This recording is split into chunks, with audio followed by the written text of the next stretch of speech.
Great. So, Aka Morchiladze, hello. You, hello. Hello.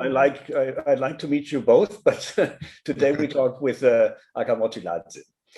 I'm very glad that I have the chance to talk to you about the Georgiens Erste Republik, Georgia's First Republic, within this festival, which is organized by the Writers' House of Georgia and Lettres in Berlin. So it's been 100 years now since the First Republic of Georgia, and it was destroyed by the Russian conquerors in 21, I think in March or April or something like that. And it has been a very difficult period for Georgia during that time between 1918 and 1921, because Georgia was constantly under threat. It started out from the Transcaucasian Federal Republic, which comprised Armenia, Azerbaijan, and Georgia, but that only lasted for, I think, 2 months or something like that. Yes, it was short-lived.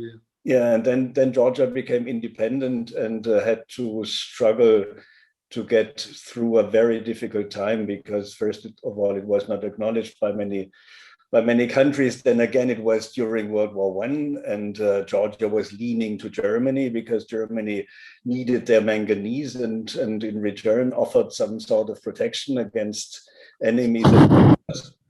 And but in this time, a real democracy flourished. How do Georgians see this period today? Today,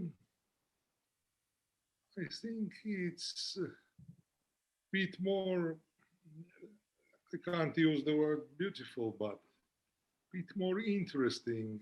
People became a bit more closer to the period in the 21st century, because during Soviet times it was totally closed. You just knew that there was such kind of republic where the Mensheviks, we usually call them, it's Russian term opposite to Bolsheviks, same party, but two fractions. Yeah? But later we saw that it was much more interesting than we thought about that. I don't say positive or negative. Anyway, the independence it was a dream, because on that day, 26th of May of 1918, when the independence was declared, it was one of the beautiful, people ran to the cemeteries. We know one well-known because it was a celebrity, well-known man who went up to this, our Tatsmin, the Pantheon, and cried to the graves that we declared that, but it was total, almost total around Georgia. We have the inscriptions on the gravestones, for example, in Eastern or Western Georgia. Father, your dream came true. We are in the like that, you know. We were totally unknown and just plain common people. Mm-hmm. So it was weighted. Even it was a kind of political push from Germans and from Ottomans at the time, and Turkish, how we can say, because Turkey attacked the southern borders of Russia, which was, you know, on its civil war, and Bolsheviks there and so on. They have all these talks, and it's a complicated story, but the Ankara, Angora, we call it at the time, they say, you are not a country, you haven't declared that. So Germans and Turkish allies and Germans told to us and also to Armenians, then if you want to be defended, you just, so that's why Georgians were more patriotic in a way, more, how to say, it's more feeling, more romantic feeling to the independent. They say that they ought to do that. They never thought about that, because who declared that they were leftist, elected leftist, so Georgian Social Democrat Workers' Party, to say in Russian terminology, the Mensheviks. Mm-hmm. So it was a ruling party even in this Transcaucasian Federation, which was very short-lived, and later they moved to it, and all this thing was done, but it was done immediately, and very such, because Georgia, Armenia, Azerbaijan, they have independent days the day after together. They all three did it. We today, they tomorrow, and they next tomorrow. But it become very strange place. The formal name of our country, our state at the time was Georgian Democratic Republic. That was the name. It was the first like that name in the history of the world. No, but it was the first that we had a PR. Later, the communists destroyed the meaning of that great word, of course, because we know German Democratic Republic, we know this Korean, which is still democratic and most democratic. But at that time, the strange thing that the Georgian lawmakers had been writing the constitution quite long during all the independence period, and only when the enemy came close to Tbilisi that night. It's a 21st of February or 24th, excuse me, I'm not good in dates. They at last voted for the constitution, which was most democratic at that time in the world. Georgia is the first country where women had a voting voice, where women were elected. It's a first country in the world where the Muslim woman was elected in the local government. And all this side of human rights were done perfectly. Another side that country had no borders, country had great financial problems, all this crisis, we have the banknotes of 100 million bond, Georgian Republic bond, and all that stuff. And with huge problems, plus the communist rebellions in Abkhazia, which we call now, and in the Samachablo, which they usually call Southern Ossetia. The term was born at that time, just after Georgia was occupied. Before that, it was just Tzhinvali and Inner Kartli. It was a country with great problems because communists, especially after 1920, spring of 1920, when the Russians signed all this with us and recognized Georgia. And Russia opened the embassy in Tbilisi, Soviet Russia. And it has about 300 or 400 office workers who all were, most of them were Russian and Georgian communists who just work as agents, and they have this diplomatic passports, and you know how they usually operated. But we had no knowledge of that. We knew that they were social democrats, so they were leftists, not enough patriotic, even during the war. So of course they all emigrated, and they did nothing. Even in the Nazi times in France, there was huge pressure on most of this already aged, our first prime minister, or our main prime minister, which was Noe Zhordania, and one of them, just to speak on radio, just to address Georgians. Never did that because he was a real political leftist, and he told the Nazis, never ever. So there are many such examples. I can't say something that I can't give you a structure of this, all this story, because it's huge. Yeah. But it was a lovely country in many ways. You understand, in many ways. We have wonderful, in Russian Civil War, there are all these Russian generals and so on. Georgia had plenty of generals, colonel in Russia. All of them left that land and came to Georgia and served the Georgian army. Many of them even couldn't speak Georgian because they were taken to all these Russian schools, army schools, and the cadet and so on. And they had forgotten their language, but they came here to be Georgians.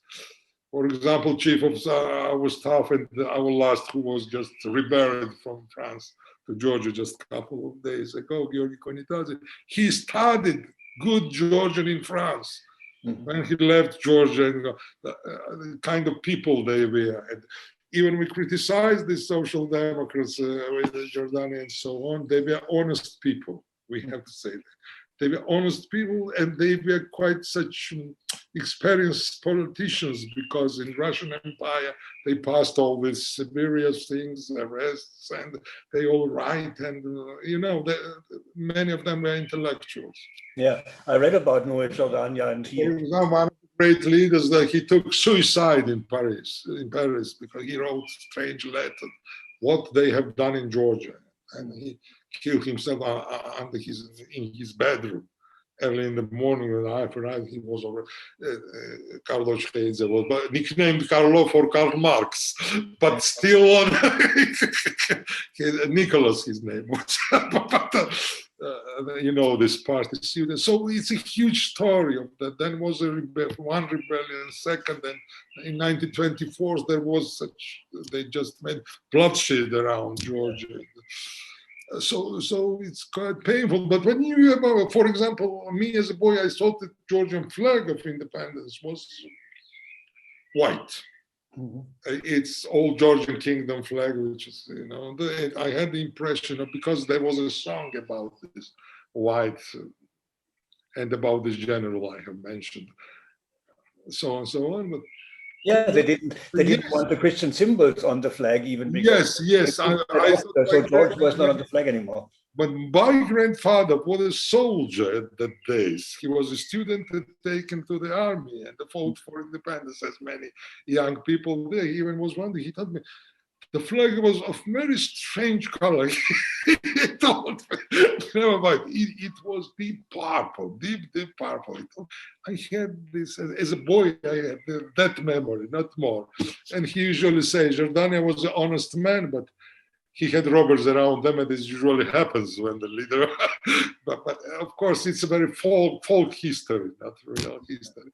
Was that I know, and of course, the name of Kakutsa Chalokashvili, colonel, who refused to surrender or go abroad for 3 years, and he tried to vote. At least he left to France, and his family here was, most of them were shot, arrested, and during decades.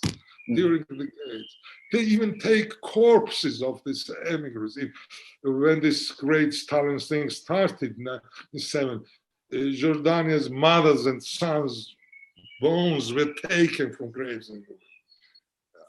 I have read it in one memoir of not very socialist man. Even the Nazi general, Georgian Nazi, there was such Georgi Maglakelidze, who then was kidnapped by Soviets after the war in Berlin zones. He moved for some negotiation, was kidnapped, and he lived in Tbilisi next 30 years and worked as a lawyer for law, you can imagine. And every time when his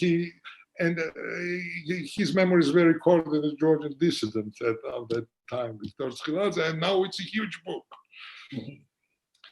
For example, when Russian generals in the Georgian regiments, they were drunk, one of them knew him and just call and send Khan, I'll give you the real Nazi general.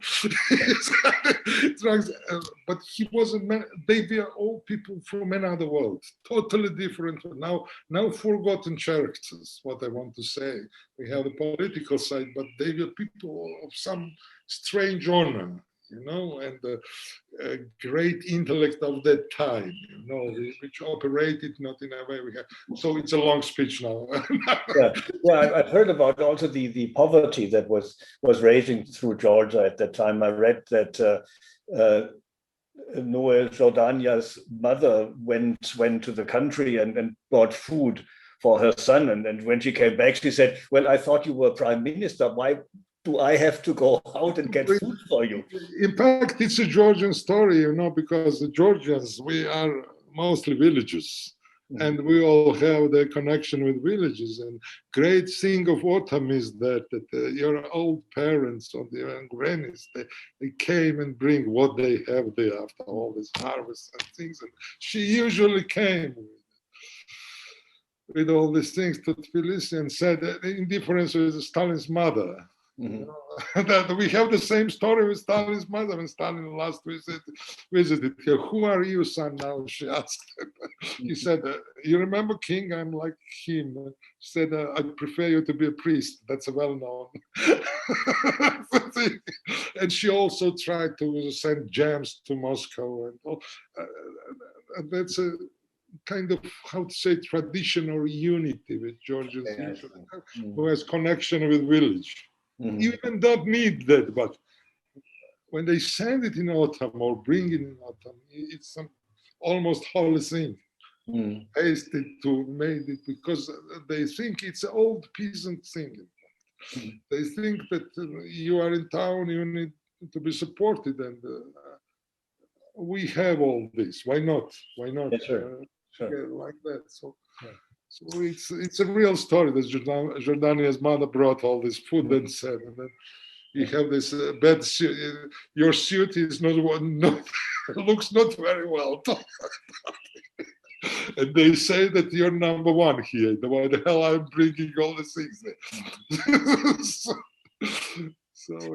But Jordania came from Guria, and he was active even then. I mean, Guria was sort of the predecessor of the First Republic in many ways. Guria was for a time a rather independent province, which already had the right of women to vote and was quite a democratic. That's the first time in Russian Empire when this first Russian Revolution broke up in 1905-1907. At that time, you know, everywhere it was rebellion and the Moscow, but Gurians managed to throw away all this nobility and all these statesmen and all out of there. Why? Jordania was Gurian, and most of these Mensheviks the leaders were Gurians. Why? Guria was one of the poorest regions of Georgia. They usually try to find job outside their region. Can you briefly explain where Guria is in Georgia, because Germans wouldn't know that? Yes, it's very special. For example, there were a lot of jokes during independence. For example, that kind of a guy, he was a far-right guy, and then in Paris he collaborated with the Russians. Grigol Chapelle, he was in even Russia Duma deputy and so on. He said that Guria is a Nazareth of Georgian Republic, jokingly writing, because all this government, they were all Gurians, and Menshevik Social Democrats, the leaders, the most popular one, they were from Guria. Guria had a great tradition of poverty, great tradition of freedom, great tradition of, you know, how to say, it's not robbery, outlaws, great tradition of outlaws and protesting and rebellions during the 19th century for freedom, for rights, for more food, for better life. And one of the such marking figures of Georgian social democracy was the writer Ignat Ninoshvili, who died very early through tuberculosis, and he traveled a lot, Paris, Montpellier, and so on. And new Georgian social democratic movement was proclaimed on his funeral in Guria. Yeah. It was, and Gurians, even so we have plenty of memories of Gurian soldiers, Gurian peasants, who just went outlaw. It was very tiny. They are out. You understand? And it together work with we call our social democrats a bit different way. Mesamedas, third group. First group was there, then Ilya Javjavadze's first group. Second group was Nika Nikoladze, who is such more centrist and leftist. And they are the third, totally leftist and so on. But they look much more, and they are closer to European classic social democrat than Bolsheviks. So it's separate. So they established the republic there. it has a president, Benjamin Shikushvili. Jordania was more such, how to say, spiritual leader. He was, and there are a couple of other Gurian figures who started that, Isidore Ramishvili and Silva Juba. There are too many names, but anyway. Jordania was high, and he was sometimes in prison, sometimes in Europe, sometimes they were hiding somewhere. This younger man, Benjamin Shikushvili, later he was the last mayor of Tbilisi when Russians entered. And in his office, he had abounded Russian soldiers. In the hospitals, there were no place. They were people like that, you can understand. He returned in 1924, this Benya. He was arrested by Russians illegally, and then he was arrested. And he was thrown from the train on the way to one of the Russian camps. And we even don't know where he is. Absolutely fantastic personality in terms of history and even literature. So Guria held this republic for 1 year. And they have about 40 topics for Russian emperor. Russians tried to negotiate first. There was a Krim-Giray general, which was peaceful, and himself he was Turkish, Crimean Turkish, understood all these different things, but he understood that they'd never collaborate. He left, and the regular army under Alexander Mavarsky entered, and they burned totally the Western Georgia at the time, but Guria had a couple of great battles with them. And still these places, the memory, Gurian memory is different, through that. Because it was the place where people always supported outlaws, always tried to be independent, always tried to be, and had nothing to eat. So it was different. And, so these guys were from that region who ruled Georgia at that time. So it's quite deep and complicated. And my story is just one side story to show. But the constitution that the First Republic wrote and actually only got in place shortly before they had to leave, that also 4 days before leaving.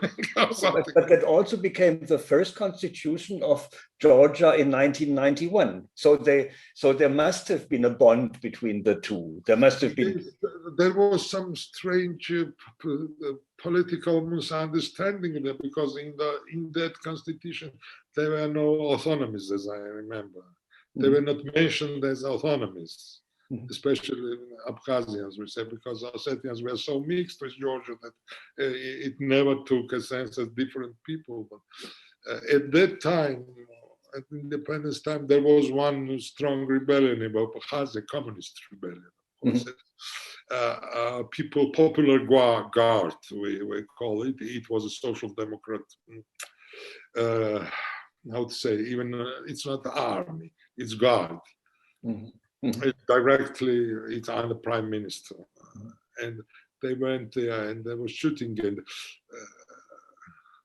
Abkhazian nobility tried to collaborate with this Georgian army because they were also against communists, and they said we are revolutionaries, we don't need feudals around. So there are so many such small histories. In Ossetia, it was directly made by Russian. I always say Ossetia because you understand the term, but for us it's not Ossetia. It was directly plotted by, there was such a department of Bolshevik Party, Russian, Caucasian Bureau, where many of well-known Georgian communists who were shot later by Stalin, most of them Trotskyists and so on. So they were the ruling part. So same. This Guard leader was the former Bolshevik Maliko Djugeli, who turned into Menshevik. A Western Georgian guy, good-looking, so on, also shot by communists in 1924. So dramatically. Do you remember? You may remember Vaki Sparky, we called Tbilisi. in Tbilisi, the park. Yeah, sure. Oh yes, I remember that. Yeah. The area was the place of shootings. Yeah. One later this garbage place. So he was shot there. He had the memories in Russian. He said that I have burned 5 villages and I understand Neron and stupid things written by just not very clever guy. Now they use it as a genocide thing. No way. No way. It's just the lines from a stupid guy. Nothing more. Was quite brave to go there with such not very professional soldiers and try to unite all these parts of that were the problems. Georgia had not much outside problems. It had inside problems because of all this Russian policy, and they finished all these wars with Poland and so on. They tried to push south because of that. It's a part. It's how to say. But in '91, when Georgia became independent again, they first took the old constitution as their new constitution again. And yes, as far as I know, only Shevardnadze changed that a few years later. Yes, they changed it. They you know, in the first government, as I remember, they took it immediately, like not at that time for this national movement. It was important not to have a connection with all the Soviet writings and laws and so on. And that's why it was taken. Okay. No, it was taken when Shevardnadze arrived after all this coup d'etat, which was the issue Gamsakurde. Gamsakurde still operated with the Soviet Georgian constitution, but trying to make a lot of changes there. Okay. When Shevardnadze came, it was some to show some patriotic. Although we have no connection with them, and then it sparkled that they got the reason that you have no Abkhazia in the constitution, but it was just how to say sophistic. Okay. A token gesture. No real reason for that, because the wars were all moving on. Right. With any constitution, you know that when they took guns, they never looked through writings. So it was not a strong reason. It was just one of the small reasons that look what they are doing, and they did only for inside use. That we are not communists. It wasn't for we are taking that. In Gamsakurde time they did it more such slowly and cleverly, changing this Georgian constitution. And, so it wasn't like that. I remind it now because as they came, this new shooters, and later they bring Shevardnadze. So also very dramatic story. So where is the First Republic in your work, in your literary work? I mean, I've thought about Santa Esperanza a lot and thought where will the First Republic, does it show up there? I mean, like the Genui's descendants in Santa Esperanza, the Da Costas, I think is their name. I read that Noe Zhordania also had Genuis, came from a Genuis family. Is there a connection? Did you know that? Yes. No, it's not genuine, but it's again the folk history, and I enjoy folk history.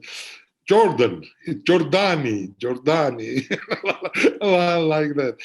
like that, not more, nothing so special, scientific or historic, but they still, you know, in Western Georgia, you can find strange family names which are strongly connected with some European sounding.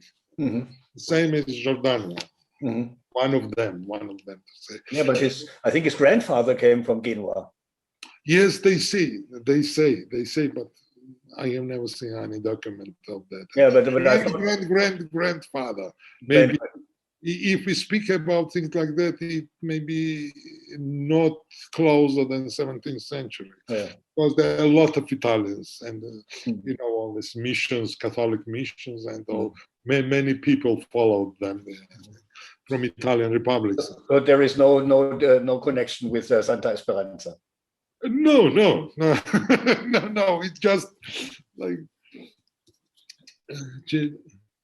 A lot of them, quite even Greek you can find. In Georgia, we have family names which are just directly showing your face.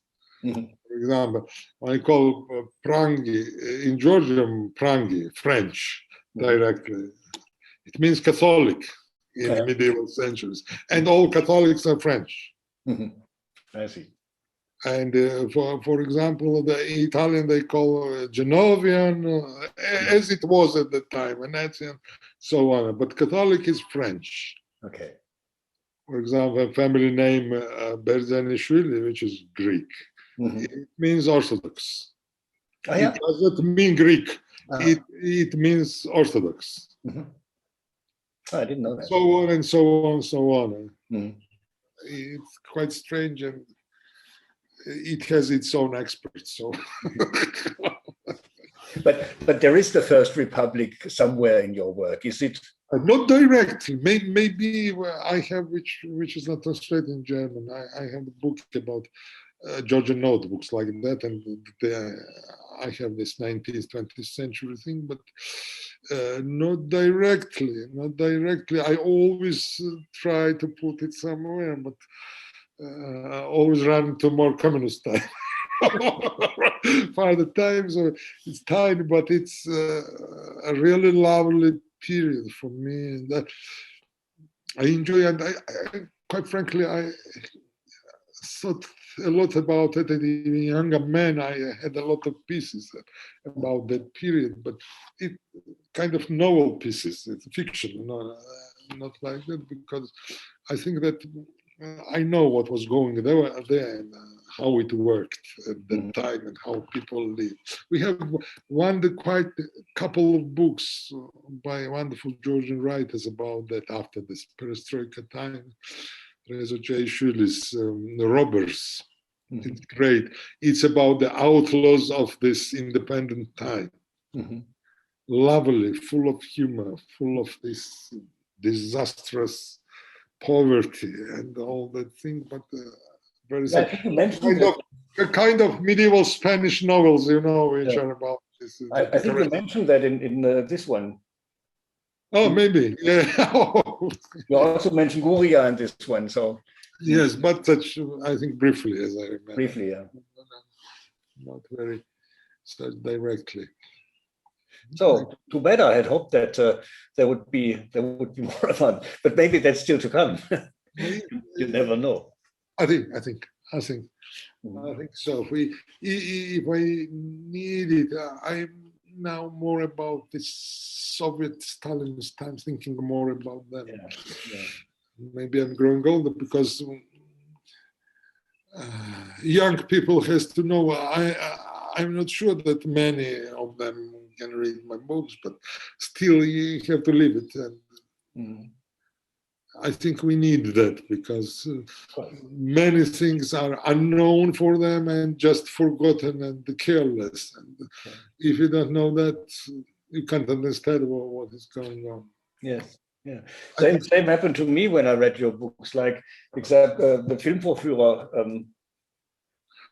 This one gave me a lot of information, a lot of feelings about, because it spans such a long period of time, and this young man Bezo lives through all these periods, and all these periods leave their traces in him. So I think we have quite a good account of the last 30-40 years in that book. I think it's important in some way. For use, I think more. Mm-hmm. But I'm not doing especially for them, but still I have a feeling that you have to do a lot of different degrees. Never mind, even it's just, I mentioned already 2 times this folk history. I think that folk history works in a way for people to get a sense and go to more serious stories. Mm. Just one historical joke brings you to Napoleon, Stalin, or so on, so on. And for me, it's better to do a couple of historical jokes, even unknown, but show all this terrible face of the times. And so. But you also went back very far into Georgian history, like with Old Hearts and Swords. This one Oh, so yeah. It's about the beginning of Georgian relationship with Russia. Mhm. First 25 years, which is it's a short thing, it's a short, fast thing, as I remember. But it's more about misunderstanding. Mhm. You're arriving country, you're occupying. You are not the worst occupant. Mhm. Maybe one of such more cultural, to say so, but you still understand nothing about them.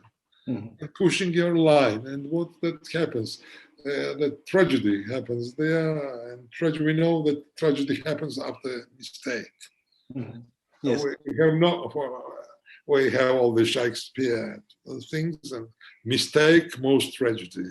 Mhm. So same is there. Mhm. Small stupid mistakes of one man who knows nothing about mentality of another man, Yeah. whom he rules, he thinks. Mhm.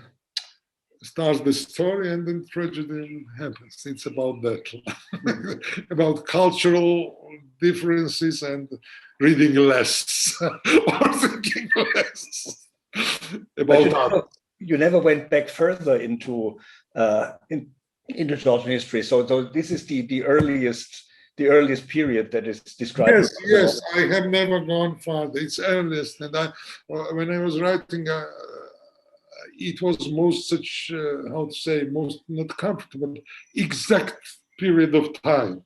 Later, it was already different, and it was open and wide and more freedom of speech and so on. At that time, it was just about the iron, about steel.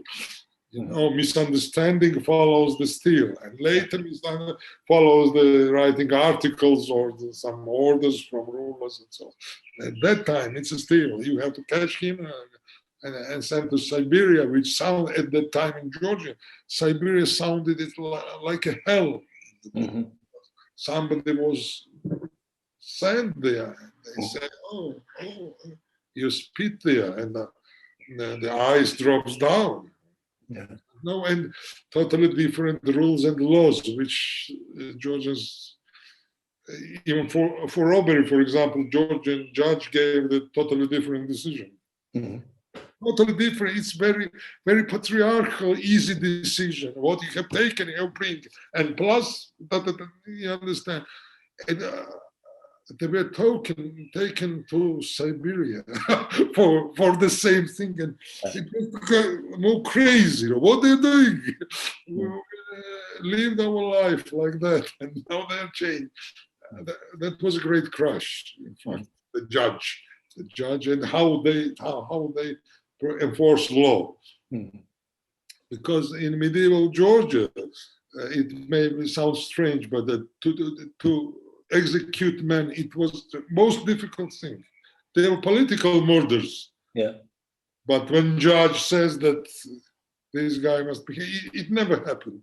Mm-hmm. In fact, there was no such a highest level of it. There was no death penalty? The death penalty was used, I think, maybe once a century. Really? And it was very difficult, and king was involved. Mm-hmm. It's very strange. Nobody knows that, but yeah. There were, you know, it was not such a quiet country, and political murders, and they were sitting and dining, and somebody from the back killed. That's the end. Even the patriarchs were killed, and so on. Mm-hmm. But through judge to kill somebody, it was extremely difficult. Mm-hmm. We have all these law books and codes where it's impossible. Mm-hmm. Even for killing, the man gets so many such small things to be saved from that. That's a very strange thing. That's why we survived. One of the reasons, I think, because such a small country, it was difficult. We have this all these things that say during Quinta Mar there was not death penalty. Death penalty was not later. Also, even Georgia was totally destroyed. Mm-hmm. So it was more about pain. It's feudal, more about pain, more about. We even have no prisons. Mm-hmm.